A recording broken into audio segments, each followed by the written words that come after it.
Hello friends, welcome to ring for luck. இன்றைக்கி நம்ம பார்க்க போகிறது ஒரு தக்காளி கிரேவி. இந்த கிரேவி வந்து சப்பாத்தி, இட்லி, தோசை, நான் எல்லாத்துக்கும் வச்சு சாப்பிட்றதுக்கு ரொம்ப நல்லாயிருக்கும். அது செய்ய தேவையான பொருட்கள்.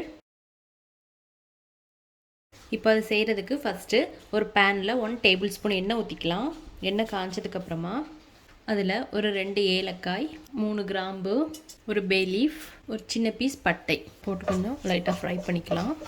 அடுத்தது ஒரு பெரிய வெங்காயம் லைட்டாக வதக்கிக்கலாம். இப்போ வெங்காயம் லைட்டாக வதங்கிடுச்சு. அதுக்கப்புறமா ஒரு 1 டீஸ்பூன் இஞ்சி பூண்டு விழுது போட்டுக்கலாம். அதையும் கொஞ்சம் வதக்கிக்கலாம்.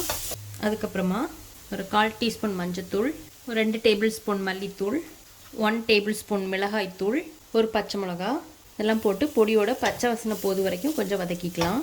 இப்போ பொடியோட பச்சை வாசனையெல்லாம் போயிடுச்சு. அடுத்தது ஒரு 2 பெரிய தக்காளி எடுத்து அரைச்சி வச்சுருக்கேன், அதை போட்டுக்கலாம். போட்டு இந்த தக்காளியோட பச்சை வாசனை போது வரைக்கும் நல்லா வதக்கிக்கலாம். தேவையான அளவு உப்பு போட்டுக்கலாம். இப்போ தக்காளியெலாம் நல்லா வதங்கிடுச்சு. அதுக்கப்புறமா கொஞ்சமாக தண்ணி ஊற்றிக்கலாம்.